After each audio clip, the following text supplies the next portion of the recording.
बिस्मिल्लाहिर्रहमानिर्रहीम। नाज़रीन, मैं आपका मेज़बान समी इब्राहिम, आप देख रहे हैं प्रोग्राम तज्ज़िया।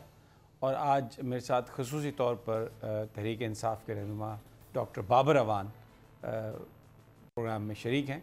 उनसे जो इस वक्त सूरत हाल है उस पर बात करेंगे।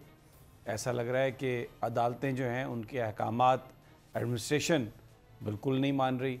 लाहौर में बार बार हाई कोर्ट ने कहा, फवाद चौधरी साहब को पेश नहीं किया गया। इसी तरह यहाँ पर जो एडिशनल सेशन जज हैं, आज प्रोसिक्यूटर भी नहीं आए और इन्वेस्टिगेटिंग जो ऑफिसर हैं वो भी नहीं आए। अब समाअत कल के लिए हो गई और बज़ाहिर अभी जो पार्लियामान की जो प्रोसीडिंग्स थी जिसमें सिर्फ पीडीएम की नुमाइंदगी है और जो मुल्क की सबसे बड़ी सियासी जमात है, अपोजिशन की जमात है तहरीक इंसाफ, वो नहीं है। तो वहाँ पर राना सनाउल्लाह कह रहे थे कि ये पार्लियामान ही फ़ैसला करेगी और यहीं पर आर्मी चीफ़ आएंगे, यहीं पर DGISI आएंगे और अब दहशत गर्दी के ख़िलाफ़ एक ऑपरेशन की बड़ी ज़रूरत है। ऑपरेशन और इलेक्शन मुलतवी, उसका बड़ा गहरा ताल्लुक़ हमें नज़र आ रहा है, क्योंकि हमें ये इतलात हैं कि गवर्नर KPK ने जवाब दे दिया इलेक्शन कमीशन के ख़त का, जिसमें उन्होंने ये कहा है कि एक तारीख़ भी दी है 17 के बीच में इलेक्शन की, लेकिन साथ ही ये कहा है कि सूबे में कैंपेन नहीं हो सकती बहुत सारी जगहों पे।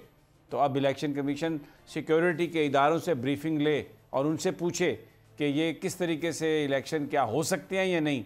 तो ये प्लॉट खुल के आ गया है कि इलेक्शन नहीं करवाने, जो मर्ज़ी हो जाए, कभी फ्लड का बहाना, कभी दहशत गर्दी का बहाना। और इससे भी ज़्यादा ख़तरनाक जो बात है कि ये जो ऑपरेशन अब किया जा रहा है या करेंगे दहशत गर्दी के ख़िलाफ़, ये किसके इमा पर करेंगे। तो फिर ये सवाल बहुत रेलिवेंट हो जाता है कि वो जो अमेरिकी सफारतकार इधर आके बैठे रहे और जो एक बड़ी वजह तनाज़ा थी इमरान खान साहब के साथ, क्योंकि वो अफ़गानिस्तान के अंदर ऑपरेशन के लिए पाकिस्तान की सरजमीन को इस्तेमाल नहीं होने देना चाह रहे थे। तो क्या अब ये टोटल सरेंडर हो चुका है?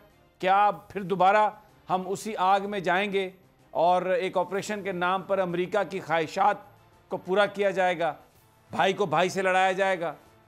ये सारे अहम मौज़ूआत हैं। खूने नाहक बहुत पी चुकी ये जमीन, अब कोई दिन में ये खून उगलने को है। खत्म हो जाएगी ये तमाशागरी, वक्त पलटेगा रोजे जजा की तरह। ये जो पेशावर में ताजा लहू है बहा, एक क़यामत करेगा फलक पर बपा। गम की सलमनाक घड़ी में बोल सानह पेशावर में शहीद होने वालों के लवाहिकीन के साथ। सब्सक्राइब करें और बेल दबाएं ताकि कोई खबर रह न जाए।